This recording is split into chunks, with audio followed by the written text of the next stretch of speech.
Sikubingelela lapho umlaleli ekhaya mawukuthi-ke usuku lakho lokuqala la noma isikhathi sakho sokuqala la sicela ususubscribe ushare uphinde ucommente futhi-ke bese sihlaziya laphana-ke indaba kaQuality njengoba ekhiphile waphinde futhi wakhala ngabo-ke abaculi abangamsizi. Mfo wami usizwile yini indaba kaQuality lapho khona-ke ekhala ngokuthi abaculi abaningi badunyiswe uyena kodwa-ke abanye semase kuyisikhathi sokuthi-ke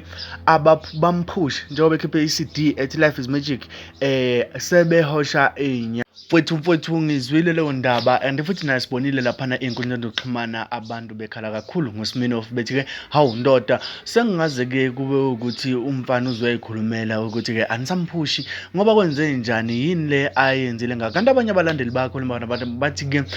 ayiphusheki mfana kithi nanokuthi uchoma kakhulu nje bakhulume iy'nkulumo ezahlukahlukene-ke kodwa thina sithema siyibheka ubabongile abafaniswa noZimdola umsizi Mncube kanye-ke angisamkhumbuli lo omunye ambongile kodwa into ayikhalisa kakhulu ukhalela ukuthi abaculi abaningi kade beduvile bakhishwa uyena-ke emakhabetheni wabadumisa kodwa manje-ke abasafuni ukubuyela back noma nje beveza iy'thombe bethi akudownload nje umculo wakhe oQuality besethi-ke Life is Magic. Wababheka abangani lapha khona-ke abantu abaningi bathi uma bebheka leya ndaba babheka yena uSminoff. Omunye-ke uze wakuveza ukuthi phela mina uSminoff kade ngingamazi simaze ngawe kodwa mlaleli wethu thina sifuna uthi sikhuluma amanga noma-ke mfowethu kuthiwa sikhuluma amanga sicela ukuthi-ke abalandeli bekhona ey'nkundleni zokuxhumana befike bebheke ipage lakhe uQuality Fokwabiyela bazoyithola iy'nkulumo ey'fana nalezo ezama-proof futhi ukuthi abaculi zange beze bemphushe esidala. Omunye uthena nje hawu kade ngifonela uSminoff ngiyambuza ukuthi kwenze njani madoda bathi-ke hhayi ayiphusheki yona okungenzeka-ke abantu uyabazi ukuthi hleli beyichomela hleli futhi bekhuluma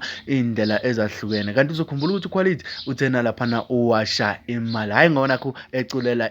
Ngibabonile futhi ngibabonile abantu bekhuluma laphana ey'nkundleni zokuxhumana kanti abantu abaningi uyazi ukuthi into hleli beyithatha ngokuchoma noma beyithatha ngendlela ehlekisayo. uQuality laphana ukhiphile ngane zakwethu wena uma ukuthi bungakamlandeli ey'nkundleni zokuxhumana sicela ukuthi uhambe uyomlandela uthi nje Quality Biyela uzomthola laphana ey'nkundleni zokuxhumana ustreame umusic wakhe ngendlela eseqopheleni eliphezulu ukuze naye ngelanga akwazi ukuthi awubone umphumela wokucula. Ngane zakwethu uzokhumbula ukuthi la sisemhlabeni wokwenza izinto ey'ningi okungenzeka-ke abanye bacike ukuthi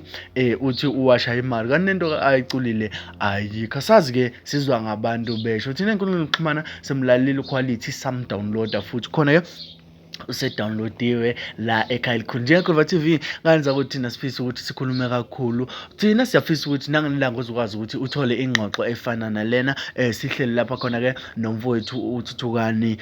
ukwazi ukuthi wena ebese uyasubscribe uma usubscribe ayikho imali yakho ehamba so senzele uthole notification ngane zakwethu.